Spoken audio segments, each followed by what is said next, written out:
Hello दोस्तों, रोजगार junction में आप सभी का स्वागत है। रेलवे की तरफ से एक फिर नई वैकेंसी आई है जिसका नाम है सेक्शन कंट्रोलर। इसके बारे में हम थोड़ा डिटेल एनालिसिस करते हैं कि ये किस चीज के बारे में है, कैसे वैकेंसी है, सारा कुछ। तो आइए, अगर आप मेरे चैनल पर पहली बार आए हैं तो मेरे चैनल को सब्सक्राइब कर दीजिएगा और वीडियो को लाइक कर दीजिएगा। तो चलिए जानते हैं सेक्शन कंट्रोलर जो कि रेलवे बोर्ड की तरफ से नई वैकेंसी आई। सबसे पहले सेंट्रलाइज्ड एम्प्लॉयमेंट नोटिफिकेशन में हम देखते हैं कि ये रेलवे की तरफ से CEN जो जिसका नंबर है 04/2025 यानी कि 2025 में ये रेलवे की तरफ से चौथी वैकेंसी है जिसका नाम है सेक्शन कंट्रोलर रिक्रूटमेंट, और ये railway recruitment board ministry of railway की तरफ से रिलीज किया जाता है। आगे हम देखते हैं इससे रिलेटेड इंपॉर्टेंट डेट। सबसे पहले इंडिकेटिव नोटिस जो आया था वो 23 तारीख को 8वां महीना में 2025 को हमें नोटिस देखने के लिए मिला था, जो कि रेलवे वेबसाइट पर पब्लिश करने का जो डेट है वो 14 तारीख 9वां महीना। पब्लिकेशन ऑन RRB वेबसाइट जो था डेट था उसका है 14 तारीख 9वां महीना 2025 को पब्लिश हुआ था। इसके बाद ओपनिंग ऑफ एप्लीकेशन जो है यानी फॉर्म किस डेट से भराना चालू होगा, तो 15 तारीख 9 महीना यानी सितंबर इसी महीना से 2025 से फॉर्म भराने का चालू हो जाएगा। उसके बाद जो लास्ट डेट है फॉर्म फिलअप का, क्लोजिंग डेट है वो 14 तारीख अगले महीने यानी अक्टूबर में हमें देखने मिलेगा रात को 12 बजे तक, मतलब समझिए। उसके बाद इसका जो फी पेमेंट रहेगा उस फी पेमेंट का लास्ट डेट जो है वो 16 तारीख को ही अक्टूबर में है, यानी क्लोजिंग डेट से 2 दिन बाद। अब इसका जो मॉडिफिकेशन विंडो खुलेगा यानी अगर कोई आप फॉर्म भर लिए हैं उसमें कोई सुधार अगर करना हो तो वो 17 तारीख से लेकर के 26 तारीख तक अगले महीने तक चलेगा, यानी आपको लगभग 9 दिन का समय दिया गया है मॉडिफिकेशन विंडो में। उसके बाद अस्क्राइब डिटेल्स में सबमिशन में आते हैं तो वो 27 तारीख से अक्टूबर 2025 से लेकर के 31/10/2025 तक है। अब अगली बात टैग पर आते हैं हम लोग, तो उसमें वैकेंसी डिटेल्स देखते हैं कि किस किस तरह का वैकेंसी है, कौन से लेवल का ये जॉब है, कितना पेमेंट रहेगा, वो सारा डिटेल्स हम देखते हैं। सबसे पहले देखते हैं कि ये लेवल 6 का जॉब है, यानी 7 CPC कमीशन के आधार पर इसे लेवल 6 में रखा गया है, जिसका इनिशियल जो पेमेंट है वो 35,400 से शुरू होकर के आगे 1,20,000 तक जाता है। उसके बाद जो मेडिकल स्टैंडर्ड इसमें खोजा गया है वो A2 है। आगे हम देख लेंगे कि A2 मेडिकल स्टैंडर्ड में किस किस तरह का रेलवे की तरफ से मांग किया गया है। अभी फिलहाल के लिए आगे देखते हैं कि इसका एज लिमिट जो है वो 20 से लेकर के 33 साल तक है, और बाकी कैटेगरीज में अलग अलग कैटेगरी जैसे SC ST हो गए, OBC हो गए, उनके अलग अलग कैटेगरीज में छूट है। जो टोटल नंबर ऑफ वैकेंसीज है ये रेलवे की तरफ से देखा गया है बहुत कम 368 है, लेकिन फिर भी बहुत अच्छी वैकेंसी है, आप कोशिश कर सकते हैं। अब अगला स्लाइड में हम चलते हैं, देखते हैं इसकी एलिजिबिलिटी क्राइटेरिया क्या है। सबसे पहले इसमें नेशनलिटी है, ये तो नॉर्मल सी बात है। पासवर्ड थी नेशनलिटी सिटीजन ऑफ इंडिया होना चाहिए। Eligible categories as per notification के आधार पर उसमें और सी सारी चीजें लिखी गई है, उसके आधार पर आपको एलिजिबिलिटी क्राइटेरिया पूरी करनी होगी। जो एज है वो मिनिमम आपका 20 साल होना चाहिए और मैक्सिमम 33 साल है। ईयर विथ रिलैक्सेशन, OBC को 3 साल का छूट है, SC ST वाले को 5 साल का और PWD को 10 से लेकर के 15 साल का छूट है। तो आप इस हिसाब से देख लीजिएगा कि आप किस कैटेगरी में आते हैं। एजुकेशन जो डिटेल क्वालिफिकेशन है वो ग्रेजुएट होना चाहिए किसी भी डिग्री से, किसी भी एजुकेशन क्वालिफिकेशन आपको ग्रेजुएशन चाहिए मैक्सिमम, मैक्सिमम नहीं, फिर से एजुकेशन क्वालिफिकेशन अब चेक कर लेते हैं हम। आपकी जो मिनिमम क्वालिफिकेशन है वो ग्रेजुएट होनी चाहिए किसी भी इक्विवेलेंट बोर्ड से। उसके अलावा आप अगर बीटेक हैं तो वो भी फॉर्म भर सकते हैं, वो भी ग्रेजुएशन के इक्विवेलेंट में ही माना जाता है। अब अगला स्लाइड में हम देखते हैं एग्जामिनेशन प्रोसेस क्या क्या है।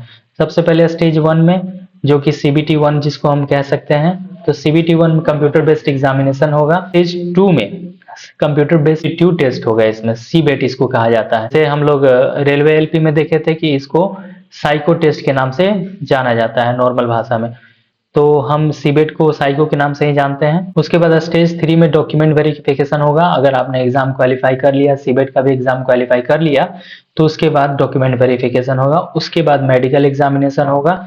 वेटेज रहेगा, जो CBT रहेगा उसका 70% और CBET का 30% मार्क्स ऐड होगा। नेगेटिव मार्किंग की बात करें तो 1/3 होगा, यानी 3 क्वेश्चन गलत होने पर आपका 1 मार्क्स कट लिया जाएगा। उसके बाद हम अगला स्लाइड पर देखते हैं मेडिकल स्टैंडर्ड्स क्या क्या है। जो बात हमने शुरू में की थी कि ये जो A2 है कैटेगरी, इसमें किस किस तरह का मेडिकल स्टैंडर्ड आता है रेलवे की तरफ से। तो सबसे पहले डिस्टेंट विजन आपका 6/9 और 6/9 विदाउट ग्लासेस अप्रूव्ड है। उसके बाद नियर विजन जो है वो 0.6 विदाउट ग्लासेस अप्रूव्ड है। मस्ट पास जो है वो कलर विजन यानी जिसे हम इशिहारा टेस्ट के नाम से भी जानते हैं। उसके बाद बायनोक्युलर विजन में आपको पास होना पड़ेगा, नाइट विजन में पास होना पड़ेगा। उसके बाद है मायोपिक विजन टेस्ट में भी आपको पास होना होगा। लेसिक सर्जरी, करेक्टिक सर्जरी ये नॉट एलिजिबल है, यानी रेलवे की तरफ से इसे नहीं अप्रूव दिया जाएगा। अब अगली हम स्लाइड पर देखते हैं कि इसमें एप्लीकेशन प्रोसेस क्या क्या है, मतलब किस किस तरह से क्या क्या प्रोसेस है एप्लीकेशन फिलअप करने के लिए। सबसे पहले मोड जो है वो online only via RRB website, यानी हम सिर्फ आरआरबी के वेबसाइट से ही ऑनलाइन इस फॉर्म को भर सकते हैं। उसके बाद सिंगल एप्लीकेशन पर कैंडिडेट है, यानी हर एक कैंडिडेट सिर्फ एक बार ही एक ही फॉर्म भर सकता है। उसके बाद अगर आपका रेलवे में अकाउंट है तभी आप फॉर्म भर सकते हैं। मैंडेटरी यानी जरूरी बातें क्या क्या है, लाइव फोटो आपको चाहिए।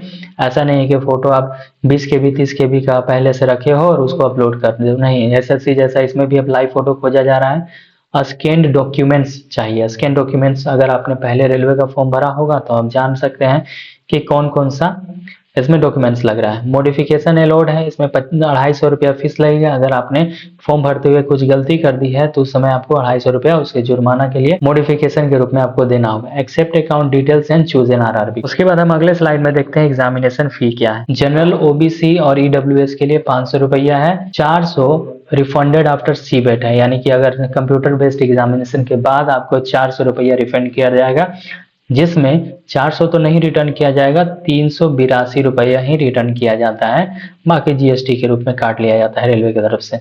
अब अगला हम देखते हैं कि एसटी, एससी और फीमेल या फिर ट्रांसजेंडर हो आप, अगर एक्स सर्विसमैन हो, ईबीसी हो और पीडब्ल्यूडी हो, इनमें से कोई भी हो तो आपको सिर्फ 250 रुपये इस फॉर्म को देने होंगे और इसमें टोटल 250 रुपया रिफंड हो जाता है सीबेट एग्जाम, सीबीटी एग्जाम के बाद।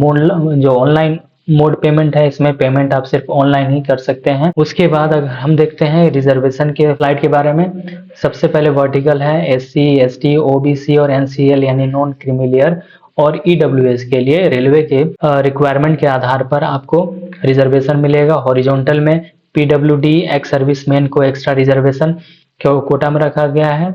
अब ध्यान देने वाली बात है कि EBC category eligible only for fee concession note reservation, यानी कि जो ईबीसी कैटेगरी है उन्हें सिर्फ फी कंसेशन में ही एलिजिबल माना जाएगा, ना कि रिजर्वेशन कोटा में एलिजिबल माना जाएगा। अब candidate must submit valid caste eligibility certificate, यानी कैंडिडेट को कास्ट सर्टिफिकेट सबमिट करना अनिवार्य है। अब अगला हम स्लाइड में आते हैं, हम इंपोर्टेंट इंस्ट्रक्शंस देख लेते हैं। Applications without proper eligibility will be rejected. अगर एलिजिबिलिटी क्राइटेरिया, रेलवे के आधार पर जो एलिजिबिलिटी क्राइटेरिया है उस पर आपका फॉर्म नहीं खरे उतर रहा है तो आपको रिजेक्ट कर दिया जाएगा। उसके बाद है multiple application will lead to disqualification, यानी कि अगर आपने एक से ज्यादा फॉर्म को भरा है तो उसे डिस्क्वालीफाई माना जाएगा रेलवे की तरफ से। अगर आपने फेक वेबसाइट और जॉब रैकेटियर का इस्तेमाल किया है फॉर्म भरने के लिए तो उस वक्त भी आप डिस्क्वालीफाई किए जाएंगे। आप ये फॉर्म सिर्फ रेलवे के ऑफिशियल पोर्टल से ही भर सकते हैं। Candidates must use valid email and mobile number for all communication. अगर फ्यूचर में या फिर अगर आपका सिलेक्शन हो जाता है, सिलेक्शन क्या, अगर आपको एडमिट कार्ड भी आना हो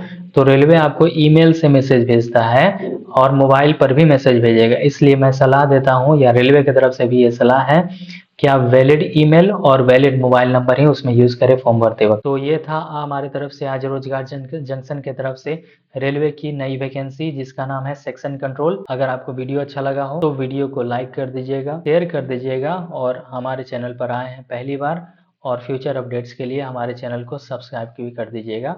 धन्यवाद।